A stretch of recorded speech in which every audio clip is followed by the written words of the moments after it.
Deus. Amém? Nós vamos orar mais uma vez, né? Peça ao Espírito Santo para falar ao teu coração através da palavra, né?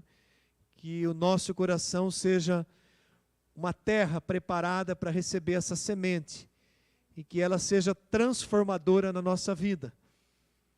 Feche os seus olhos, curve a sua cabeça.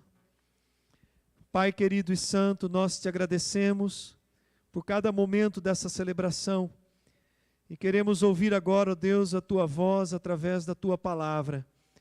Que o Senhor abra o nosso entendimento, nos dê, Senhor, um coração obediente para colocá-la em prática.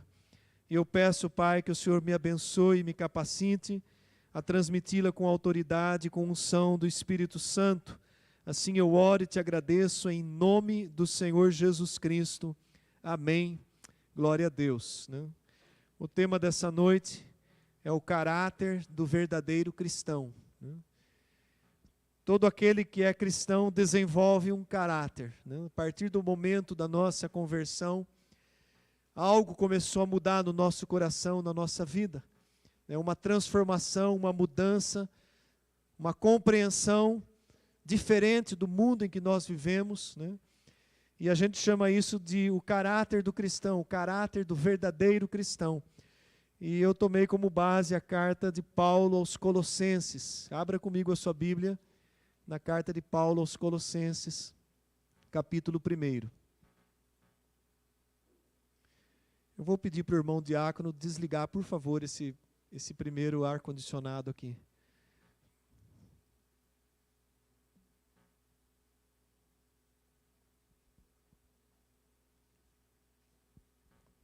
Carta de Paulo aos Colossenses, capítulo 1. Eu vou ler os versículos 3 ao 23. O texto é um pouquinho longo, né? Mas eu peço aí a atenção dos irmãos para essas palavras de Paulo aos cristãos de Colossos. Então, a partir do versículo 3. Damos sempre graças a Deus, Pai de nosso Senhor Jesus Cristo, quando oramos por vós.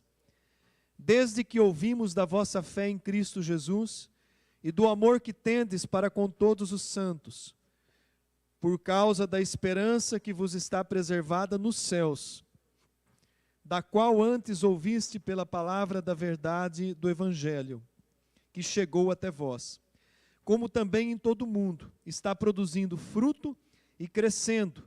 Tal acontece entre vós, desde o dia em que ouviste e entendeste a graça de Deus na verdade, segundo foste instruídos por Epáfras, nosso amado conservo, e quanto a vós outros, fiel ministro de Cristo, o qual também nos relatou do vosso amor no Espírito.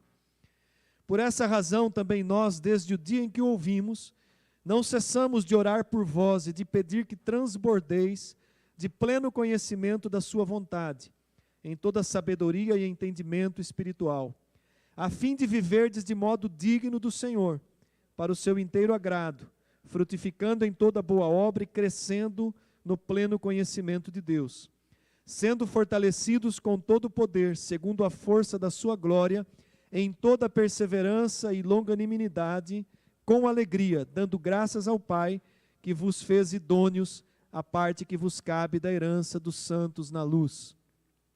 Ele nos libertou do império das trevas e nos transportou para o reino do Filho do seu amor, no qual temos a redenção, a remissão dos pecados.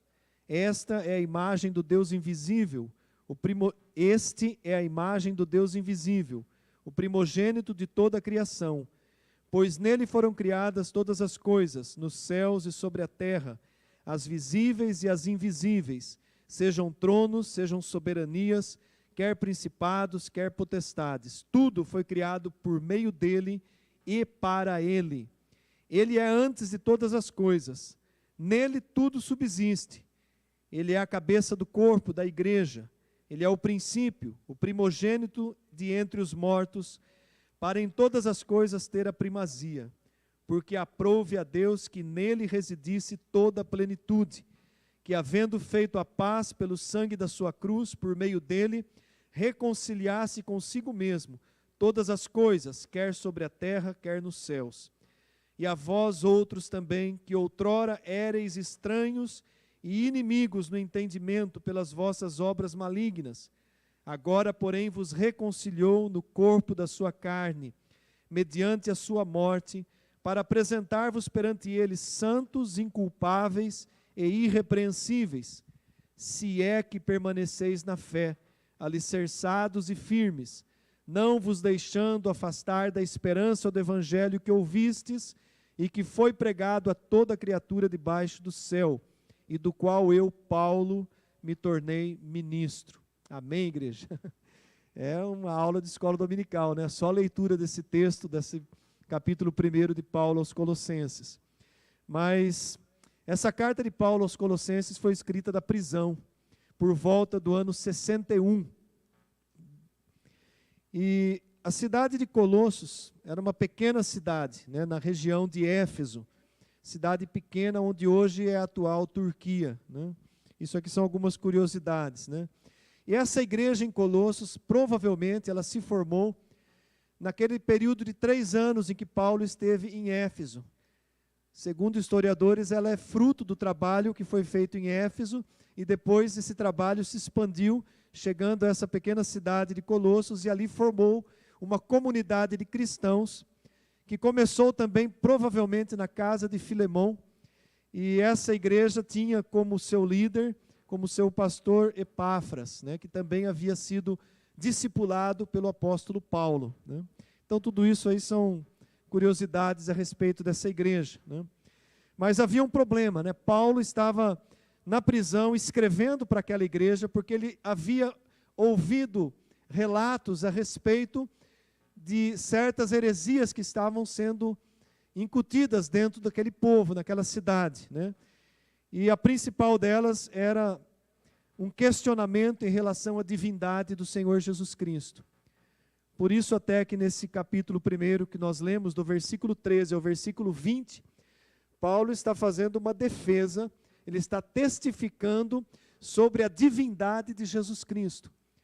Porque haviam falsos mestres que se infiltraram ali naquela comunidade cristã, e estavam dizendo que Jesus havia sido sim um profeta, mas que ele não tinha natureza divina, ele não era filho de Deus. Havia sido um profeta, mas não filho de Deus, né? Não era o próprio Deus. Então Paulo, nesse capítulo 1, do versículo 13 ao 20, ele está falando a respeito da divindade de Cristo, testificando sobre a divindade de Cristo. E ele faz isso também no capítulo 2, né? Se você já leu aí a carta aos Colossenses inteira, você vai ver que também no capítulo 2, Paulo faz uma advertência contra os falsos ensinos, e ele também ele enfatiza a divindade de Cristo. Por exemplo, capítulo 2, a partir do versículo 10, né? Aliás, a partir do versículo 8. Cuidado que ninguém venha vos enredar com uma filosofia e com vãs sutilezas, né? Ensino falso, conforme a tradição de homens, ou conforme os rudimentos do mundo, e não segundo a Cristo. Porquanto nele, em Cristo, habita corporalmente toda a plenitude de Deus, toda a plenitude da divindade. Também nele estáis aperfeiçoados, ele é o cabeça de todo principado e potestade, né? Ele está falando de toda a criação espiritual, né? Quando fala principado e potestade, às vezes a gente tem uma imaginação que só o reino das trevas, né, tem principados e potestades, mas não, é uma criação espiritual de Deus, é uma referência a todos os anjos, a toda a criação espiritual de Deus. Cristo é o cabeça, né? Nele todos fostes circuncidados, né? Quem teve hoje de manhã, na aula da escola bíblica, o presbítero André falou sobre a circuncisão e o batismo, né? Fez uma colocação muito, muito boa a respeito disso. Nele fostes circuncidados, não por intermédio de mãos, mas no despojamento do corpo da carne, que é a circuncisão de Cristo, tendo sido sepultados juntamente com ele no batismo, no qual igualmente fostes ressuscitados, mediante a fé no poder de Deus, que o ressuscitou dentre os mortos. Ele começa falando também da obra de Cristo.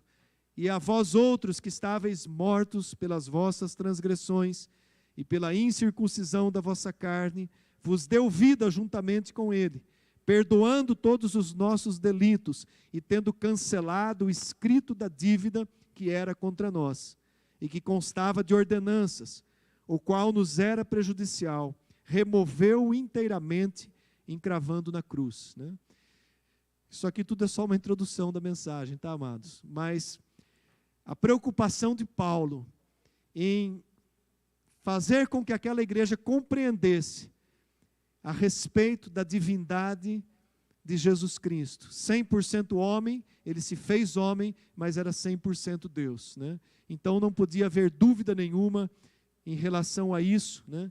E Paulo corrige aquilo que estava entrando como um falso ensino na igreja de Colossos. Aliás, né, esse falso ensino, volta e meia, ele vem à tona, né? De vez em quando se levanta algum teólogo, né, desses novos tempos, questionando, né, a divindade do Senhor Jesus Cristo. Mas ainda falando da igreja de Colossos, né, no comecinho da carta, o apóstolo Paulo elogia a fé que havia naquela igreja. No versículo de número 4, logo depois da saudação, ele fala: desde que ouvimos da vossa fé em Jesus Cristo. A fé daqueles cristãos, de boa parte daquela comunidade cristã, havia chegado o testemunho da fé deles até Paulo. E não somente a fé, mas também o amor que havia entre eles, né? Paulo cita também o amor que havia entre aqueles irmãos, né? E essas duas características, a fé e o amor, elas são características de um cristão verdadeiro, de uma igreja saudável, uma igreja que caminha na fé e que há amor entre os seus membros, que há uma comunhão fraternal, um sentimento mútuo de compaixão entre os membros. Quando um membro sofre, o outro sofre junto. Quando um membro se alegra, o outro se alegra também. Então essa comunhão havia naquela igreja de Colossos, e Paulo elogia isso no começo da carta, e isso fica para nós também como uma referência, né? Se nós estamos desenvolvendo o caráter de verdadeiros cristãos, essas duas características, elas devem fazer parte da nossa vida. A fé, mesmo diante das maiores dificuldades que a gente vem a enfrentar, e o amor que deve ser mantido na plena comunhão entre cada membro, entre cada família de uma comunidade cristã. E Paulo faz uma oração por eles, né? Paulo ora, né? Ali no versículo 9, ele faz uma oração por esses cristãos. E ele diz aqui, ó: não cessamos de orar por vós. E nessa oração, Paulo, ele coloca 3 coisas importantes, que devem também servir, né, como referência nas nossas orações pela igreja. Quando nós intercedemos pela igreja, nós temos levado muito a sério essa questão de interceder pela igreja, junto aos irmãos que têm participado, auxiliado no ministério de intercessão, no culto, na reunião de quarta-feira. A intercessão pela igreja, ela tem que ter um propósito, né? Por que nós oramos pela igreja, né? Por que Paulo estava orando? Para que Paulo estava orando por aquela igreja? Primeira coisa, para que eles tivessem conhecimento da vontade de Deus. A igreja precisa conhecer a vontade de Deus. Nós precisamos compreender os propósitos, os planos de Deus para cada igreja, para cada local. Talvez aquilo que Deus esteja desenvolvendo aqui na igreja Manaim seja diferente do que Ele está desenvolvendo numa outra igreja que tem aí 10, 5 mil membros, né? Para cada comunidade, para cada área, há um trabalho específico da igreja. Há o trabalho geral, que é levar o evangelho, né, a toda criatura. Há o trabalho de fortalecer as famílias no conhecimento da palavra, mas Paulo está orando para que eles tivessem conhecimento da vontade de Deus. E nós só adquirimos conhecimento da vontade de Deus quando nós desenvolvemos comunhão, relacionamento com Deus. Quando a nossa comunhão com Deus não é somente um ato religioso, né, uma rotina de vir ao culto, né? Quando nós, por exemplo, saímos de casa para vir para um culto com um propósito de um encontro, eu vou para o culto hoje, mas Deus vai falar comigo, eu não estou indo por acaso, eu vou para o culto hoje, mas eu quero oferecer louvor e adoração a Deus junto com os meus irmãos. Então é isso, amados, né? Quando nós desenvolvemos esse relacionamento de uma comunhão, de uma intimidade com Deus, nós passamos a ter também o conhecimento da vontade de Deus. E ela vem principalmente através do conhecimento da palavra de Deus, né? Na palavra de Deus, Deus revela a sua vontade, né? Tanto de uma forma coletiva para a igreja, quanto muitas vezes de uma maneira pessoal para alguma circunstância que nós estejamos passando. A segunda coisa que Paulo pede na sua oração por aquela igreja era sabedoria, para que Deus desse toda a sabedoria e entendimento espiritual, né? A sabedoria que Paulo estava pedindo para a igreja não é a sabedoria do mundo, né? Não era somente o desenvolvimento no campo racional, mas era a sabedoria do alto, né? A compreensão, porque ele liga a sabedoria ao entendimento espiritual. Então o que Paulo estava pedindo era para que aquela igreja, os cristãos, pudessem enxergar e discernir as coisas do mundo natural na perspectiva espiritual. Que é um exemplo, né?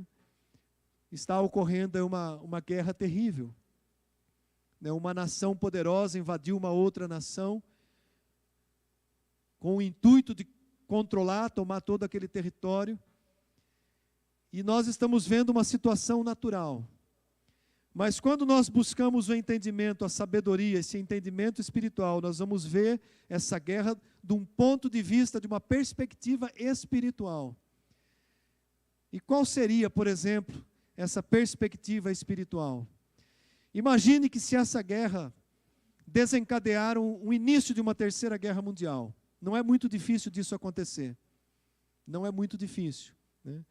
Basta que um dos mísseis da Rússia caia na Polônia, que faz parte da OTAN. E os países da OTAN vão defender. E desencadeia uma guerra, o início de uma terceira guerra mundial.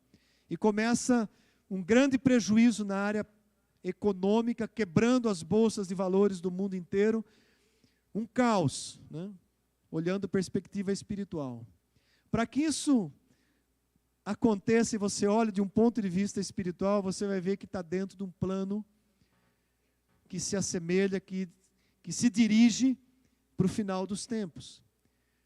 Para que surja aquele pacificador mundial que vai ser levantado provavelmente pela ONU, vai ter que ter uma guerra de nível mundial.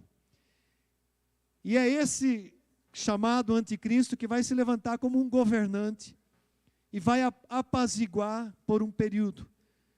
Vamos parar com a guerra, vamos fazer acordo aqui, acordo ali, e se resolve tudo e esse sujeito passa a ser o principal governante do mundo. Os presidentes de todas as nações que estavam envolvidas, as grandes nações, eles vão se colocar debaixo desse governo. Precisamos de um governo mundial para que não aconteça mais de acontecer uma outra guerra e num nível nuclear que possa destruir o mundo. Vocês estão entendendo a questão? Quando a igreja tem sabedoria nesse sentido, de compreender o entendimento espiritual do que está acontecendo no natural, a igreja ora de uma maneira correta. A gente começa a clamar a Deus dentro de um princípio correto. Se esse for o tempo de se levantar o anticristo, né, que a igreja esteja preparada, porque vai acontecer esse tipo de coisa. Nós estamos orando pela paz. Nós estamos orando por uma intervenção de Deus. Nós estamos orando para que a misericórdia de Deus se manifeste. Mas veja bem, quando nós oramos Maranata, a hora vem Senhor Jesus, é o contrário de orar pela paz. Porque para o Senhor Jesus se manifestar, e se você conhece a palavra, você vai ver que precisa acontecer tudo que está naquelas profecias. O mundo vai precisar entrar em guerra, vai acontecer um caos, para que o Maranata aconteça. Olha que situação difícil para a igreja hoje. Nós oramos pela paz, né? Mas se nós oramos para que Jesus apresse a sua vinda, a paz não vai acontecer. O que vai acontecer mais rapidamente é a guerra. É a divisão entre as nações, é o caos no mundo, para se levantar o anticristo, para que no final do tempo da tribulação o Senhor Jesus venha na sua segunda vinda. Então veja só, amados, como é preciso que a igreja abra os olhos para o momento que nós estamos vivendo. Pode ser que não seja agora, mas pode ser que seja. Se essa guerra se desencadear para uma guerra mundial e se envolver mais 10, 8 nações que sejam, já vai ser o suficiente para se levantar um governante mundial e mudar completamente o sistema econômico do mundo. E aí, pelas profecias, né, ele vai trazer paz durante metade do tempo do seu governo e vai trazer um caos, né, uma perseguição absurda contra a igreja e tudo aquilo que se chama pelo nome de Deus. Está vendo como é sério? Como nós precisamos olhar com olhos espirituais o que está acontecendo no natural. Isso num nível mundial. Agora traz para a sua vida pessoal. Não vamos olhar a guerra. Vamos olhar uma situação talvez que esteja acontecendo dentro da nossa família. Um desentendimento entre marido e mulher, ou entre pais e filhos. Um conflito dentro de uma família cristã. Não estou falando de quem não crê, estou falando de cristãos. Quando Paulo ora pedindo conhecimento da vontade de Deus, sabedoria, entendimento espiritual, e se nós como cristãos desenvolvemos isso, e se um sacerdote do lar, né, um pai, o homem que tem a função de liderar, né, espiritualmente a família, juntamente com sua esposa, mas eu sempre falo, a primeira responsabilidade e maior passa pelo homem. Né? Se você é pai de uma família, você tem essa responsabilidade. Se falta conhecimento, sabedoria, entendimento espiritual, esse conflito rapidamente vai tomar uma proporção a ponto de repente, levar a família para a ruína. Mas se você tem esse entendimento espiritual, você vai parar e você vai analisar a situação. O que está acontecendo com a minha família? Por que minha esposa está reagindo desse jeito? Ou por que eu estou reagindo assim? Por que minha vida tomou um rumo errado? E você começa a refletir baseado num discernimento espiritual, num entendimento espiritual. Há tempo de corrigir. Há tempo de brecar a situação e aquilo que viraria um conflito, talvez a ruína de uma família, possa a tempo ser consertado. Isso agora falando no nível pessoal. Um outro exemplo, você está num ambiente de trabalho, de repente, aquele ambiente vira um tumulto, vira um terror. Briga, discussões, trairagem, né? E você fala, meu Deus, eu sou um cristão, eu estou aqui, o que está acontecendo? Ao invés de você sair agindo e tomando decisões precipitadas, você tem que parar e buscar esse entendimento espiritual. O que é que está por trás dessa situação? Qual é a ação de Satanás através da vida de determinada pessoa que está causando todo esse estrago, né? Por isso, amados, Paulo nessa carta, ele estava orando por aquela igreja, pedindo para que ela desenvolvesse, nesse desenvolver de um caráter de um verdadeiro cristão, desenvolvesse conhecimento da vontade de Deus, sabedoria, entendimento espiritual. Isso aqui é fundamental para nós cristãos, né? Quando nós temos esse conhecimento, né, nós sabemos discernir o que é certo do que é errado, o que é ruim do que é menos ruim. Quando a igreja desenvolve essa sabedoria, ela sabe agir em qualquer área da vida natural. Porque você olha da perspectiva espiritual. Você passa a ter uma visão diferente das coisas. De cada problema que acontece na vida, no dia a dia. No ministério, né, dentro da igreja. Uma das orações que eu sempre faço, e o que eu peço a Deus é discernimento de espíritos. Que é exatamente isso, o entendimento espiritual. Muitas vezes, a gente teria evitado muitos problemas se tivesse tido essa visão antes das coisas acontecerem. A trama do diabo acontecendo às vezes na nossa frente e a gente não consegue enxergar, porque nós estamos ocupados com um monte de coisas do mundo, um monte de coisas para resolver, um corre-corre desenfreado, e a gente não enxerga a trama do inimigo, preparando as pedras de tropeço no caminho. E a igreja tem caído, e famílias têm caído, e muitos cristãos têm sofrido por essa falta de entendimento, de discernimento das coisas espirituais. Em seguida, ali no versículo 10, né, há um propósito dentro da oração de Paulo. E esse propósito, né, para todo cristão que desenvolve esse caráter cristão, que é um desenvolvimento contínuo. Ninguém pode dizer, eu já estou na plenitude, né, do conhecimento, né, na estatura de Jesus Cristo. Nós estamos desenvolvendo isso na nossa vida. Mas Paulo, ele diz aqui o porquê, né? Para que a gente viva de modo digno.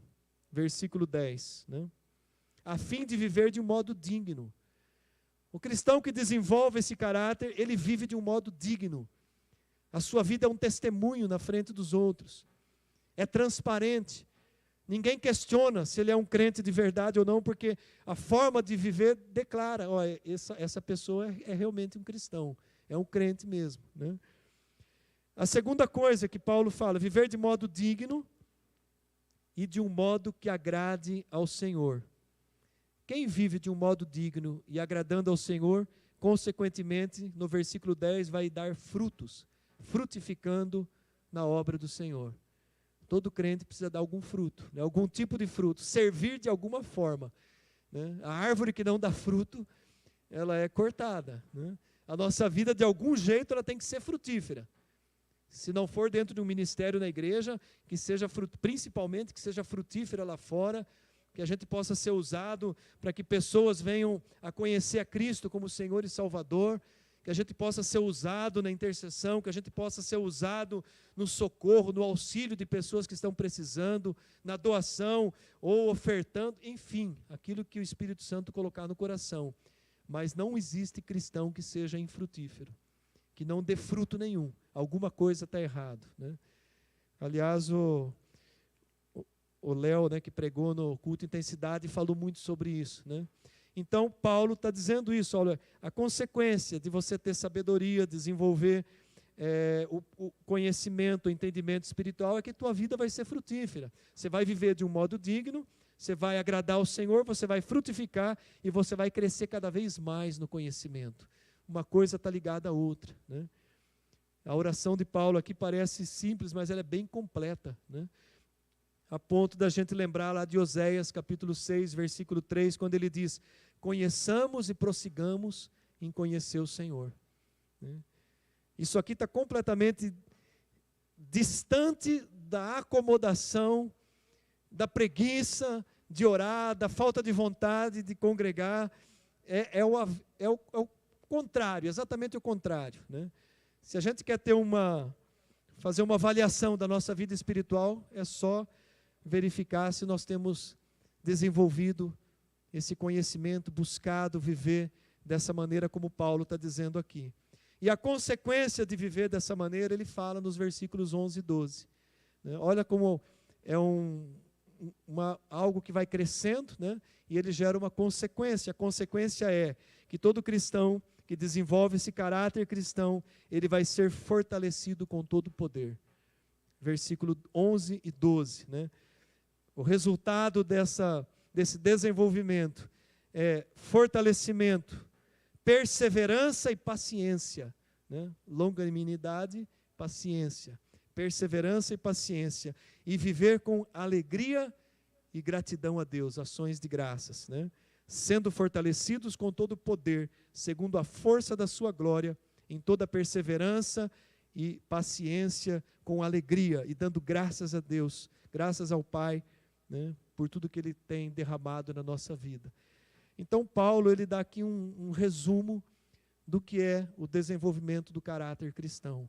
E para nós hoje cabe o quê? Eu me autoavaliar, eu pegar essa palavra e eu comparar se eu estou vivendo dessa forma, se eu estou tendo esse desenvolvimento, se eu estou transbordando do pleno conhecimento da vontade de Deus, né? Amados, isso aqui só acontece uma vida que está caminhando na presença de Deus. Não é um caminhar de qualquer maneira, não é um caminhar de qualquer jeito, é alguém que está realmente buscando, desejando conhecer a vontade de Deus, levando a sério a vida de oração, porque a oração é a base do nosso relacionamento com Deus. É o exercício mais difícil de fazer. Como é difícil orar, né? Mas como é importante orar, né? O que nós fazemos aqui na quarta-feira é um estímulo que deve ser feito todos os dias da nossa vida. Não é só na quarta-feira ou no culto, essa oração que a gente faz breve antes.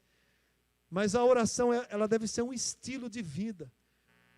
Você terminou o seu dia, ou você começou o seu dia, você tem esse momento com o Pai. Jesus colocou como uma prioridade você entrar no teu lugar em secreto e falar com o teu Pai em secreto. Não é só oração coletiva, é você estar na presença de Deus e você abrir o teu coração todos os dias e falar, Senhor, está acontecendo isso, isso e isso, me ajuda nisso, nisso e nisso. Te agradeço por isso, isso e isso. Um filho conversando com o pai, amados, não é difícil, mas é uma prática que precisa começar, e depois que você começa, e que você desfruta dessa intimidade, você sente prazer em separar esse tempo, de orar, de se colocar na presença de Deus, de contar para Deus o que aconteceu com você no seu dia, de fazer essa autoavaliação. Isso é relacionamento com Deus, isso é comunhão com Deus, né?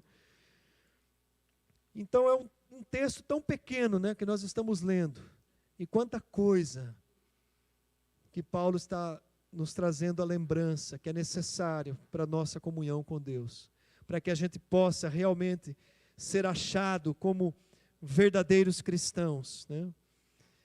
E tudo isso, né, depois que Paulo faz essa defesa da divindade de Cristo aqui, né, do versículo 13 ao 20, ele vai para uma outra questão, né? E eu vou parar aqui nessa outra questão, a gente vai parar aqui no versículo 23, né? Mas veja só o que Paulo fala, né? Ele fala sobre a obra de Cristo, que nos reconciliou, né? Sendo Ele também verdadeiro Deus, né? Nos reconciliou no corpo, na sua carne, através da sua morte, né? Para quê que Cristo nos reconciliou? Olha o que Paulo diz no finalzinho do versículo 22.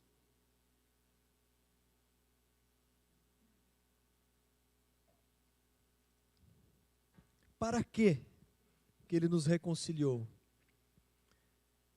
Para que nós possamos nos apresentar perante Ele, santos, inculpáveis e irrepreensíveis. Aliás, Paulo usa as mesmas palavras na carta aos Filipenses, no capítulo 2, versículo 15. Para que vos torneis irrepreensíveis e sinceros, filhos de Deus inculpáveis, no meio de uma geração pervertida e corrupta, no qual resplandeceis como luzeiros no mundo. É isso que nós temos que ser, é isso que a igreja é chamada a ser. Toda a obra de Cristo, todo o trabalho de reconciliação com Deus, que nos trouxe essa graça maravilhosa da salvação, ele tem também esse propósito de que nós possamos nos apresentar santos, inculpáveis e irrepreensíveis. Lógico que isso só é possível pela graça, né? Inculpáveis porque o perdão conquistado por Cristo nos tira todo o peso de culpa. Mas santos significa viver uma vida separada. Uma vida que não se identifica com aquilo que o mundo está vivendo. A igreja é chamada a viver essa vida separada. Cada um de nós, né? Nós não podemos nos identificar com o mundo, né? Eu estava vendo um comentário de um pastor uns meses atrás, e ele usou um termo que assim, eu fiquei até assustado na hora que eu li o texto. Ele falou, tem muitos desviados dentro da igreja. Quando a gente fala desviados, a gente imagina só a pessoa que se afastou, saiu, apostatou, né, de congregar, não está mais junto. Mas o que são desviados dentro da igreja, né? Olha o versículo 23, né? Paulo usa uma expressão aqui, né? Se é que permaneceis na fé. Essa expressão, se é que, ela aponta para os cristãos que estavam dentro da igreja ali em Colossos, mas que não permaneceram na fé. Talvez até se reunissem juntos com os demais, mas eles não estavam mais na mesma fé, na mesma visão. Eles perderam o foco, eles perderam a visão. Eles estavam dentro de uma comunidade cristã, mas eles já não viviam como cristãos. E se a gente olhar de um modo geral, o que se chama de igreja hoje, né?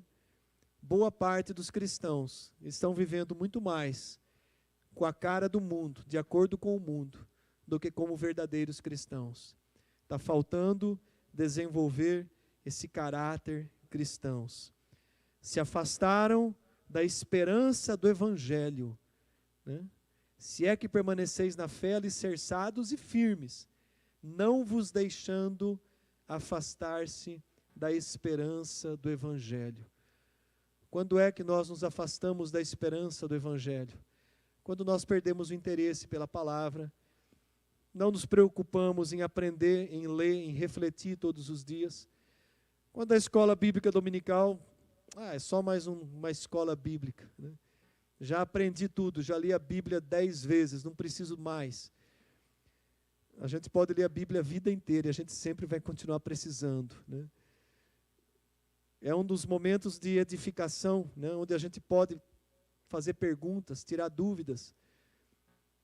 E mesmo como pastor, eu me edifico muito, né, na escola bíblica dominical.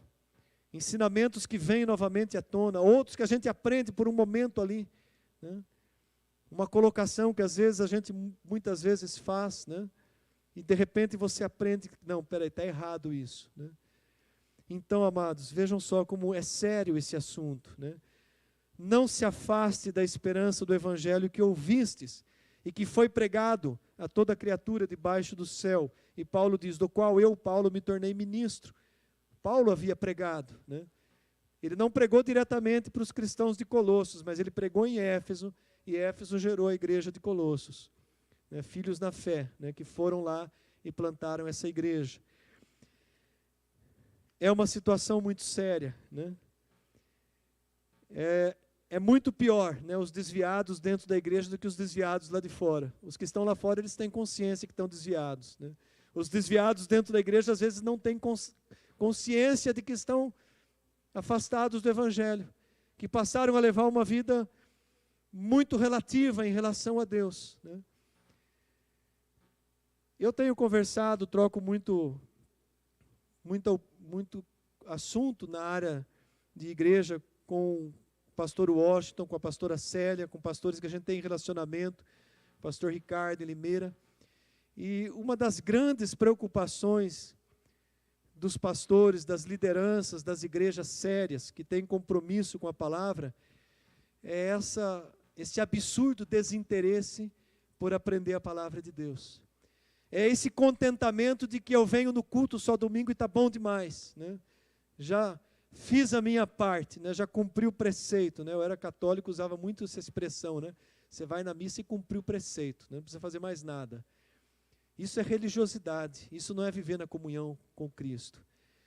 O crente que está desenvolvendo esse caráter cristão, ele se interessa, ele tem desejo de aprender a palavra de Deus, ele não quer perder as oportunidades, ela se torna primazia, ela se torna prioridade na sua vida. O congregar junto é prioridade, ouvir numa reunião de oração é prioridade, não é aquilo que eu faço se der tempo, né? O meu compromisso com a igreja é prioridade, né? Podia até falar aqui um pouco mais, né? Até um pouco além, né? O André fez a oração no início, né? Falando em agradecimento, a gratidão a Deus por aquilo que Ele nos dá. Devolver o dízimo é prioridade. Ele me dá tanto, por que eu não posso priorizar e abençoar a obra do Senhor? Eu fico de cabeça quente quando eu começo a analisar o comportamento de boa parte dos cristãos, que desprezam isso, que simplesmente deixam de valorizar, passam a viver uma vida rasa no relacionamento com Deus, sem comprometimento, né? Durante vários domingos nós fizemos aí um apelo para que a igreja abençoasse a obra missionária, em função desse investimento que foi feito pelo Eduardo e a Rosimara, de ficarem 10 dias no Irã, 10 dias no Iraque. Eles têm mandado os relatórios, passaram momentos difíceis. Não era para que a igreja precisasse desembolsar um valor a mais, era para que nós espontaneamente tivéssemos oferecido, suprido essa necessidade. Mas é uma dificuldade tão grande, né? Para mim, eu compro tudo o que eu precisar, mas para ofertar é um escorpião no bolso. Para dar o dízimo é um escorpião no bolso. Isso reflete, sabe o quê? Falta de relacionamento com Deus. O que a gente faz no natural reflete como está a nossa vida espiritual. Enfraquecida. Enfraquecida. Não tenho vontade de vir à oração. A gente fez um apelo aqui há vários domingos para que a igreja participe. Não é para que tenha número, mas é para que desperte o coração para orar, amados. Entendam isso. Se tiver número, glória a Deus. Mas não é questão de ter 60, 70 pessoas. É despertar esse coração para a vida com Deus. Muitas vezes eu me extravaso, eu falo, meu Deus, o que está acontecendo? Por que eu subo no púlpito todo domingo e prego a palavra e parece que entra por um ouvido e sai do outro? E a igreja não se movimenta, não vivifica, não se levanta. É cruel isso para nós, pastores. Porque você semeia, semeia, semeia e você não vê o fruto. Muito pouco, muito pouco. Nós estamos apresentando muito pouco. E eu quero deixar isso para a igreja Manaim, de um modo especial. Abram os olhos. Talvez nós estejamos muito mais próximo do fim do que a gente imagina. Talvez a volta do Senhor Jesus está muito mais próxima do que nós imaginamos. E a igreja continua deitada em berço esplêndido, fazendo de qualquer jeito, entregando uma parte e retendo outra. Aí a gente olha para a igreja de Atos, a gente se envergonha, né? A igreja primitiva, eles iam todos os dias no templo, louvavam, adoravam, se auxiliavam mutuamente. O que aconteceu? Eu só peço a Deus que traga sobre a igreja um despertamento espiritual. Tem sido o maior motivo de intercessão, de oração, da liderança, do conselho, dos presbíteros, do ministério de intercessão. Se nós não nos despertarmos, a consequência vem. Você tinha lá 10 virgens. Todas adormeceram à meia-noite. Todas adormeceram. A diferença é que 5 delas ainda tinham óleo para manter a chama acesa. As que não tinham ficaram para trás. O noivo chegou, né? Elas saíram buscar o azeite, mas não deu tempo, a porta fechou, o tempo acabou. Que nenhum de nós, membros da igreja Manaim, venha a ser pego desprevenidos. E para a gente encerrar, capítulo 3, de 1 a 3.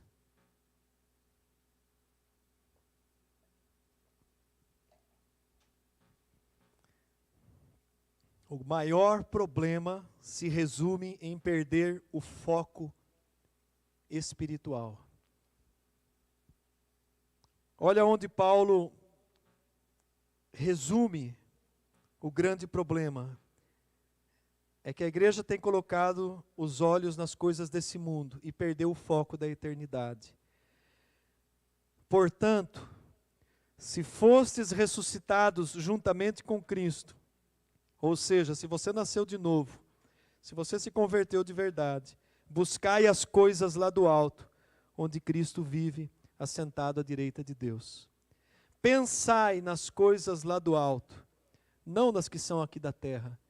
A gente às vezes ocupa tanto tempo, queima tanto neurônio pensando nas coisas aqui da terra, ao passo que se a gente priorizar e pensar nas coisas do alto, ter essa perspectiva espiritual das coisas aqui da terra, a gente vai enxergar tudo muito diferente. Simplesmente porque nós morremos para essa velha natureza e a nossa vida está oculta juntamente com Cristo em Deus. Então, como que a gente pode entender isso, né? Nós estamos no mundo, nós estamos vivendo uma vida natural, mas nós precisamos viver essa vida natural com os olhos na eternidade.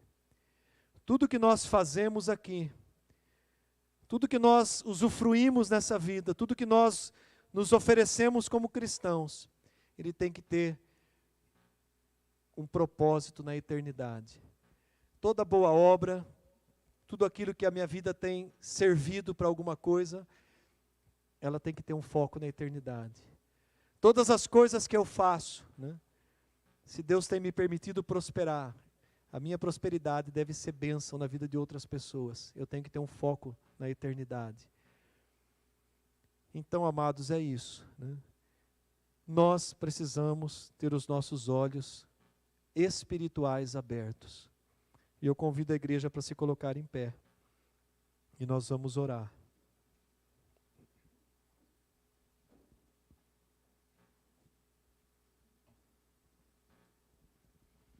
Feche os seus olhos. Coloque a sua vida na presença de Deus. E se essa palavra hoje te despertou para alguma mudança que é necessária, creia e confie que o Espírito Santo, Ele é poderoso para fazer essa mudança na nossa vida. Nós vamos orar de uma maneira pessoal e depois vamos encerrar orando de uma maneira coletiva por esse despertamento na igreja. Amém? Senhor Deus e Pai, nós pedimos perdão de todas as nossas negligências como cristãos, mesmo reconhecendo o quanto custou a nossa salvação. Nós te pedimos perdão porque, mesmo reconhecendo isso, nós não temos desenvolvido o caráter de verdadeiros cristãos. Perdoa todas as vezes em que nos acomodamos, em que nos assentamos no nosso conforto, no nosso mundo pequeno, deixando de olhar para as coisas espirituais, para o nosso compromisso, para o nosso comprometimento com o Senhor. Perdoa o nosso relaxamento nas coisas que concernes ao Senhor, nos nossos compromissos, no nosso testemunho.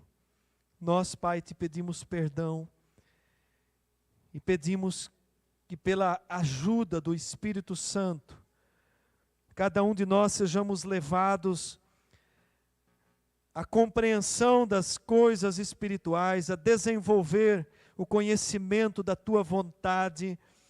Dá-nos dessa sabedoria, ó Deus, e constrange os nossos corações para um compromisso, um comprometimento verdadeiramente sério, profundo, para que nós sejamos esses luzeiros no mundo, como a Tua palavra diz. Não foi por acaso nem à toa que o Senhor enviou o Teu Filho. Nós não fomos reconciliados para cruzarmos os braços, mas para que a nossa vida sirva ao Senhor. Por isso, Pai, usa-nos. Leva-nos, Pai, a essa entrega, para que a gente deixe de viver exclusivamente para as nossas vontades e objetivos pessoais, mas que a gente venha viver para o reino, a viver para o Senhor, e a usufruir da Tua promessa, que diz: buscai, pois, em primeiro lugar o reino de Deus e a sua justiça, e as demais coisas nós nem precisamos correr atrás delas.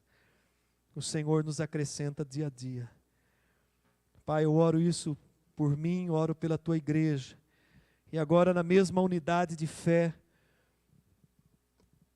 em comunidade aqui, nós oramos pelo despertamento da Igreja Manaim, pelo despertamento espiritual de cada membro, de cada pessoa que tem caminhado conosco, que tem se colocado como membro dessa igreja. Que o Espírito do Senhor venha nos vivificar, venha acender a chama no nosso coração, venha despertar o nosso coração, venha nos constranger a buscar a Tua presença. Que nós não venhamos buscar somente quando precisamos, quando a situação aperta, mas nós tenhamos comunhão todos os dias com o Senhor. Que nós tenhamos prazer em buscar o Senhor em oração, em adoração, em louvor. Que a gente venha trocar as músicas que nós ouvimos por louvores e adoração. Que a nossa mente seja renovada, transformada, como Paulo diz: transformai-vos pela renovação da vossa mente, segundo a palavra que nos é colocada. Pai, ajuda-nos a caminhar nesses tempos difíceis.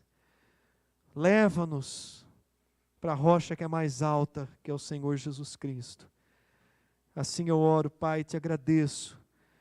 Que essa palavra fique no nosso coração e transforme a nossa vida, a nossa comunhão com o Senhor. Se estreite cada dia mais. Em nome de Jesus Cristo. E seja, Pai, essa nossa oração ligada na terra e ligada nos céus. Em nome de Jesus. Amém, igreja? Vamos levantar as nossas mãos. Que a graça e a paz do Senhor Jesus Cristo, o amor do Pai e a comunhão do Espírito Santo permaneça conosco. Amém e glória a Deus. Deus abençoe a todos. Uma semana de bênção, uma semana de vitória. Lá atrás tem um café, um chá, desfrute disso. E até quarta-feira às 8 horas da noite, em nome de Jesus. Amém?